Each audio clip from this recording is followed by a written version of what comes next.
Hi நண்பர்களே, நலம் 360 சேனலுக்கு உங்களை அன்போடு வரவேற்கிறேன். இன்றைக்கி நம்ம வீடியோவில் எதை பற்றி பேச போகிறோன்னா, நம்ம எல்லாருக்குமே அடிக்கடி வர ஒரு பொதுவான பிரச்சனையை பற்றி தான் பேச போகிறோம். அதுதாங்க சளி மற்றும் காய்ச்சல்.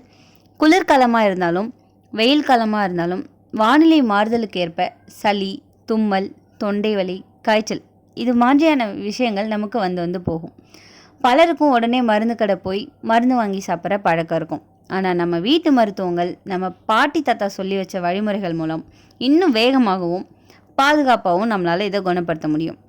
சளி மற்றும் காய்ச்சல் வந்தால் போதுமான ஓய்வு எடுக்கிறது, நிறைய திரவங்கள் சாப்பிட்றது, தேன், எலுமிச்சை, இஞ்சி சேர்த்து வெதுவெதுப்பான நீரை குடிக்கிறது, நீராவி ஒத்தடம் கொடுக்கறது மற்றும் வைட்டமின் சி நிறைஞ்ச பழங்களை சாப்பிட்றது போன்ற வீட்டு வைத்திய முறைகள் மூலம் நம்மளால் சளி காய்ச்சலிருந்து விடுபட முடியும். அது எப்படின்னு விரிவாக இந்த வீடியோவில் தெரிஞ்சுக்க போகிறோம். அதுக்கு முன்னாடி நலம் 360 சேனலில் சப்ஸ்கிரைப் பண்ணாதவங்க சப்ஸ்கிரைப் பண்ணிக்கோங்க. மறக்காமல் பக்கத்தில் இருக்க பெல் ஐக்கானை ப்ரெஸ் பண்ணிக்கோங்க. வாங்க வீடியோக்குள்ளே போகலாம். ஃபர்ஸ்ட், இந்த சளி மற்றும் காய்ச்சல் வர்றதுக்கான காரணங்கள் என்னென்னு தெரிஞ்சுக்கலாம். வானிலை மாற்றம்.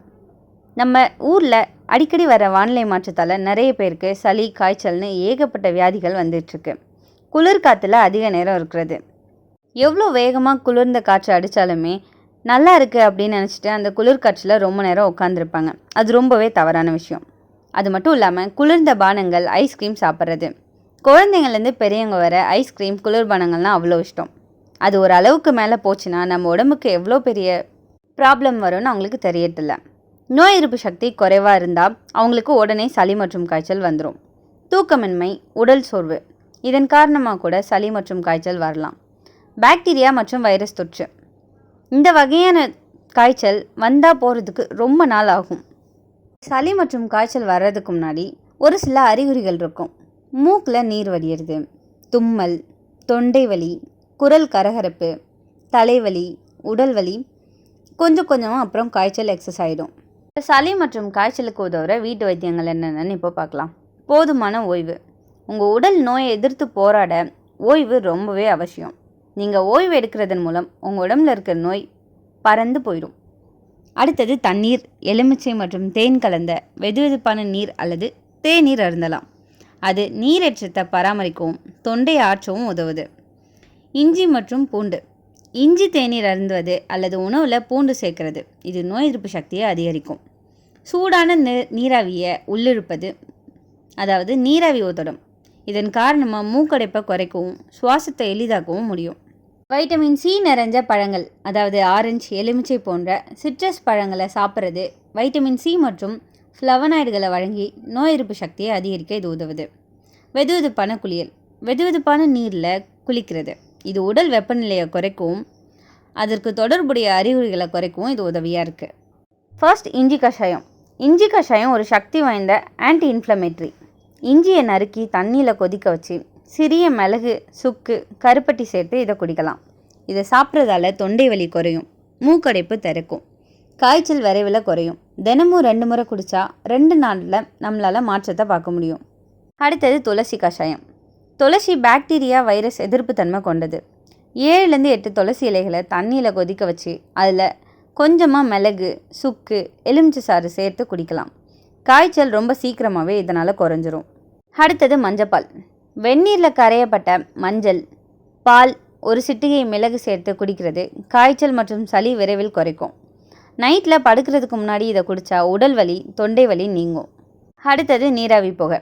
ஒரு பாத்திரத்தில் சூடான நீர் எடுத்து அதில் கொஞ்சமாக சுக்கு, துளசி இலை, கற்பூர இலை போட்டு நீராவி முகத்தில் பிடிச்சா மூக்கடைப்பு, சளி விரைவில் குணமாகும். நாள் ஒன்றுக்கு 2 முறை செஞ்சால் நல்ல பலன் கிடைக்கும். அடுத்தது தேன் மற்றும் எலுமிச்சை கலவை. வெந்நீரில் எலுமிச்சை சாறு, 1 ஸ்பூன் தேன் சேர்த்து குடித்தா தொண்டை கரகரப்பு குறையும், உடல் வலி, காய்ச்சலும் குறையும். கற்பூரவள்ளி இலை. இதை நசுக்கி சாறு எடுத்து வெந்நீரில் கலந்து குடிக்கலாம். தொண்டை வலி, சளி இது 2மே சீக்கிரமாக குணமடையும். மூக்கடைப்புக்கு ஒரு நல்ல மாற்றம். அடுத்தது பூண்டு. பூண்டு சாப்பிட்றதால உடல் சூடு அதிகரிக்கும். 2லேருந்து 3 பூண்டு பற்கள் வறுத்து சாப்பிட்டா மூக்கடைப்பு, தொண்டை வலி குறையும். இவ்வளோ நேரம் காய்ச்சல் வந்ததுக்கப்புறம் நம்ம என்ன வீட்டு மருத்துவம்லாம் செய்யணும்னு சொன்னேன். இந்த காய்ச்சலை வர்றதுக்கு முன்னாடி தடுக்கிறதுக்கு ஒரு சில வழிகள் இருக்குது. அது என்னென்னு சொல்கிறேன், நோட் பண்ணிக்கோங்க. வெந்நீர் டெய்லி குடிக்கிறத பழக்கமாக வச்சுக்கோங்க. டெய்லி 10லேருந்து 15 நிமிஷம் சூரிய ஒளியில் இருக்கிறது. இது நம்ம உடம்புக்கு விட்டமின் டியை கொடுக்கறது. நல்ல தூக்கம், சத்தான உணவு, பழங்கள் காய்கறிகள் சாப்பிட்றத உணவு பழக்கத்தில் சேர்த்துக்கோங்க. நோய் எதிர்ப்பு சக்தியை அதிகரிக்கும் உணவுகள், அதாவது இஞ்சி, பூண்டு, மஞ்சள், துளசி போன்றவற்றை நீங்கள் உணவில் சேர்த்துக்கலாம். குளிர்பானங்கள் மற்றும் ஐஸ்கிரீமை தவிர்க்கலாம். இப்படி செய்கிறதன் மூலம் உங்களுக்கு மேக்சிமம் காய்ச்சல் சளிலாம் வராமல் தவிர்க்க முடியும். இந்த வீட்டு வைத்தியங்கள்லாம் உங்களோட அறிகுறிகளை தவிர்க்க தான் முடியும். ஆனால் சில நாட்களுக்கு மேலே காய்ச்சல் அல்லது சளி நீடிச்சா நீங்கள் உடனேயே மருத்துவரை அணுகிறது ரொம்பவே நல்லது. காய்ச்சல் இருக்கவங்க இந்த பழத்தை சாப்பிட்டா காய்ச்சல் சீக்கிரம் குணமாகும்னு சொல்கிறாங்க. ஆரஞ்சு, எலுமிச்சை மற்றும் திராட்சை பழங்கள் போன்ற சிட்ரஸ் பழச்சாறுகள் உங்களுக்கு காய்ச்சல் இருக்கும்போது ஒரு சிறந்த தேர்வாக கருதப்படுது. இந்த பழங்களில் வைட்டமின் சி மற்றும் ஃப்ளவனாய்டுகள் அதிகம் இருக்குது. இது வீக்கத்தை குறைக்கும் மற்றும் உங்கள் நோய் எதிர்ப்பு சக்தியை அதிகரிக்கும். உங்கள் உடல் காய்ச்சலை எதிர்த்து போராட இது உதவியாக இருக்கும். நீங்கள் வெதுவெதுப்பான நீரில் குளிக்கிறதால உங்களுக்கு காய்ச்சல் இருக்கும்போது குளிர்ச்சியாக இருக்கும். குளிர்ந்த நீரில் குளிக்கிறதால உண்மையிலேயே உங்கள் உடலை இது குளிர்ச்சியடைய செய்யாது, வெப்பமடைய தான் செய்யும். வெதுவெதுப்பான நீரில் கடற்பாசி குழியில் நீங்களே கொடுங்க. இந்த சளி மற்றும் காய்ச்சல் வந்த உடனேயே உங்களுக்கு இருமல், மூக்கடைப்பு, தொண்டைவலி, தும்மல் மற்றும் சோர்வு போன்ற அறிகுறிகள் அது நமக்கு கொடுத்துரும். சளி மற்றும் காய்ச்சலோட அறிகுறிகள் ரொம்பவே மோசமானதாக இருக்கும். திடீர்னு நமக்கு தலைவலி ஏற்படும், அதிக காய்ச்சல் உண்டாகும், உடல் மற்றும் தசை வலியும் ஏற்படும். இந்த அறிகுறிகளால் நமக்கு சளி மற்றும் காய்ச்சல் அதிகமாயிடுச்சுன்னு நம்ம கண்டுபிடிக்க முடியும். ஸோ சளி மற்றும் காய்ச்சல் லேசாக இருக்கும்போதே பெரும்பாலும் நான் சொன்ன இந்த வீட்டு வைத்திய முறைகளை நீங்கள் கடைபிடிக்கிறது ரொம்பவே நல்லது.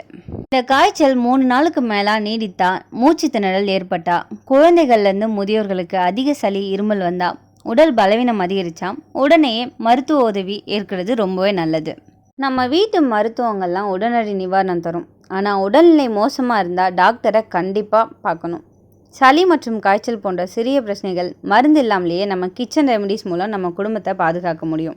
உங்களுக்கு சளி மற்றும் காய்ச்சல் வந்தால் நீங்கள் வீட்டில் எந்த மருந்தை முதல்ல செஞ்சு பார்ப்பீங்க? இஞ்சி கஷாயமா இல்லை துளசி கஷாயமா? உங்களுக்கு மஞ்சப்பால் சாப்பிட்ற பழக்கம் இருக்கா? அப்படி இருந்துச்சுன்னா கமெண்ட்டில் சொல்லுங்கள். இந்த வீடியோ உங்களுக்கு பிடிச்சிருந்துச்சுன்னா லைக் பண்ணுங்கள், ஷேர் பண்ணுங்கள். மறக்காமல் நம்ம சேனலை சப்ஸ்கிரைப் பண்ணுங்கள். இன்னொரு அற்புதமான வீடியோவில் உங்களை சந்திக்கிறேன். பை.